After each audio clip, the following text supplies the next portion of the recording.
नमस्कार, खबर एक्सप्रेस में आप सभी का स्वागत है। नजर डालते हैं अब तक की बड़ी खबरों पर।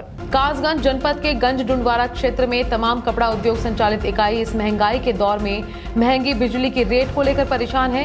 कपड़ा उद्योग व्यापारियों की इस समस्या को देखते हुए सपा के राष्ट्रीय प्रवक्ता अब्दुल हफीज गांधी ने कपड़ा उद्योग व्यापारियों से मुलाकात की और कपड़ा उद्योग व्यापारियों की बिजली की समस्या को देखते हुए उत्तर प्रदेश की सरकार से उन्हें फ्लैट रेट में बिजली देने की मांग की है। बता दें कि गंज डुंडवारा में 300 पावर लूम की मशीनें हैं, जहां करीब 3000 मजदूर काम करते हैं। आज गंजडुंडवारा में पावर लूम का हमने दौरा किया और पावर लूम में जो उद्योगपति हैं उनसे हमने बात की। उद्योगपतियों से बात करने पर पता चला कि सबसे बड़ी समस्या उनकी महंगी बिजली है और इसलिए हम मौजूदा उत्तर प्रदेश की भाजपा सरकार से ये मांग करते हैं कि सब्सिडी पर इनको बिजली दी जाए, यानी कि फ्लैट रेट पर इनको बिजली दी जाए। समाजवादी पार्टी की सरकार में जो कपड़ा उद्योग है उसको फ्लैट रेट पर बिजली दी जाती थी, लेकिन पिछली भाजपा सरकार ने ये व्यवस्था बंद कर दी थी। हम ये चाहते हैं कि ये व्यवस्था दोबारा से लागू की जाए और समाजवादी पार्टी की ये मांग है कि कपड़ा उद्योग को और जो ये पावर लूम सेक्टर है इसको सब्सिडी पर यानी फ्लैट रेट पर बिजली मुहैया कराई जाए। बैंक में दीवार तोड़कर सेंध लगाने व मोबाइल की दुकान से सामान चोरी करने वाले 2 शातिर चोरों को पुलिस ने गिरफ्तार किया है। बीती 10 मार्च को इंडियन बैंक में शातिर चोरों ने चोरी की वारदात को अंजाम दिया था। चोरों के पास से पुलिस ने बैंक से चोरी की गई डबल बैरल बंदूक, 17 जिंदा कारतूसों समेत बैंक से चोरी किए गए उपकरण बरामद किए हैं। मोबाइल की दुकान से चोरी किया गया माल भी पुलिस ने बरामद किया। वारदातों में प्रयुक्त ग्राइंडर, हथौड़ा, सुम्मी और सूजा भी पुलिस ने बरामद किया है। क्या पूरा मामला है, क्या पूरा? देखिए, जो खुलासा हुआ है ये थाना उरई कोतवाली क्षेत्र में 10 तारीख के दिन में रात्रि में हुई घटना की सूचना मिली थी, जिसमें ये बताया गया था कि इंडियन बैंक जो कि डीवीसी ब्रांच है, इंडियन बैंक का ब्रांच में उसको में जो है नकबजनी की सूचना प्राप्त हुई थी, जिसमें अपराधियों ने जो 2 चोर उसमें सीसीटीवी फुटेज में भी बाद में आए थे, उन दोनों लोगों ने वायर कटर से काट के, ग्राइंडर से काट के उसके अंदर में प्रवेश किया था और वहाँ से एक BL चोरी कर ली थी। साथ ही साथ एक टैबलेट भी चोरी किया था और अन्य छिटपुट सामान भी चोरी की थी। इन्होंने कोशिश की थी कि वहाँ के स्ट्रांग रूम को में भी घुसें, चोरी करें, लेकिन वो कर नहीं पाए थे और उसके बाद इन्होंने CCTV को क्षतिग्रस्त करके भाग गए थे।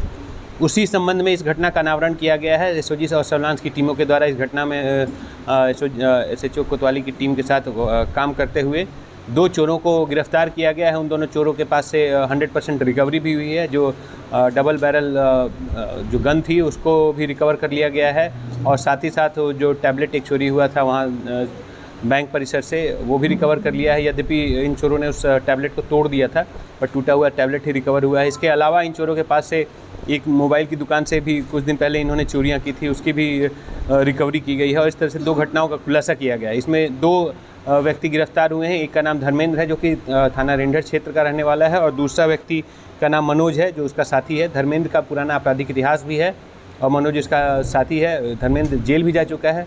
अतः अब इनकी गिरफ्तारी के बाद इनके खिलाफ गैंगस्टर की भी कार्रवाई की जाएगी और इस तरह से काफ़ी अच्छा गुड वर्क SOG सर्विलांस की टीम ने किया है। गैंग के सारे सदस्य पकड़े गए हैं और कुछ बाकी है? यही दोनों थे जिन्होंने घटनाएं की थी। इन दोनों को पकड़ा गया है और इनके अन्य साथियों का भी पता लगाया जा रहा है। अगर कोई अन्य साथी भी होंगे तो उनके खिलाफ भी वैधानिक कार्रवाई की जाएगी। इनकी फुटेज CCTV में भी आई थी, यद्यपि इन्होंने तोड़ दिया था, बट हम लोगों ने रिकवर कर लिया था DVR से। ठीक।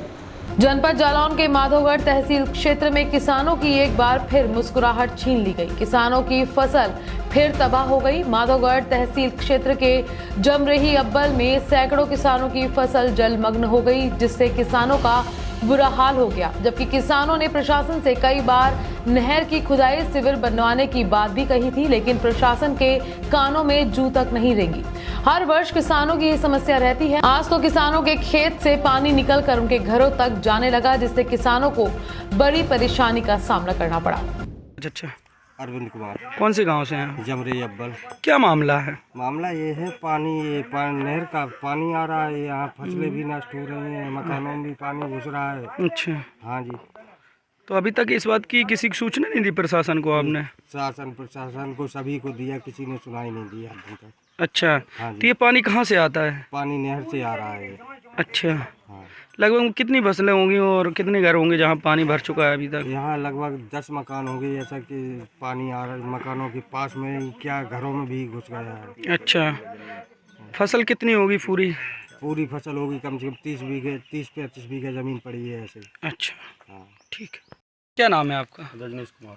अच्छा, ये पानी कहाँ से आ रहा है, क्या समस्या है आप लोगों की? पानी क्या है इसमें, तो ये नहर से ओवरफ्लो चलती है या वहाँ कहीं डिस्टर्ब है तो वहाँ से निकलता है, तो हर साल का सिस्टम है ये। अच्छा, लगभग में कितनी फसलों बर्बाद हुई होंगी इस पानी की वजह से? 25 से 30 एकड़ ज़मीन खराब हो जाती है। अच्छा, ये हर साल का मामला हर है? साल का सिस्टम है। अच्छा, तो इस बात की सूचना आपने नहीं दी किसी विभाग कई बार में? दी थी, हमने भी जब प्रधान थे उस टाइम भी हमने दिया था। अच्छा, कोई सुनवाई नहीं होती। अच्छा, तो आप भूतपूर्व प्रधान हैं? जी सर, अच्छा, तो यहाँ देखा जाए घरों में भी पानी भर चुका है अभी तक? भर जाता है। और कोई प्रशासन अभी नहीं आया आपके यहाँ? नहीं, कोई भी नहीं आया सर। अच्छा, आपका राम रतन कौन से गांव से? जमरी अब्बा, क्या मामला है, कहाँ से आ रहा है ये पानी? नहर से क्या मामला है? उदा अच्छा, ये नहर से पानी निकल के आ रहा है, इसकी कोई निकासी नहीं है? कोई निकासी नहीं है, तो आप लोग क्या चाहते हैं? निकासी होनी चाहिए। अच्छा, अच्छा, लगभग में कितनी फसलें बर्बाद हुई होंगी आपके यहाँ? कम से कम 8-6-7 साल हो गए हाँ, बराबर।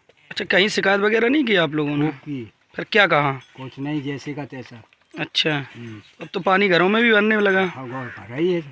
अच्छा, उन्नाव में एआरटी ऑफिस में सीडीओ का औचक निरीक्षण हुआ। एसडीएम, एडीएम और सीओ सिटी के साथ छापेमारी की गई। बिना दलालों के कोई काम नहीं होने की शिकायत पर छापेमारी की गई। एआरटीओ ऑफिस के अंदर से 3 लोगों को पकड़ा गया।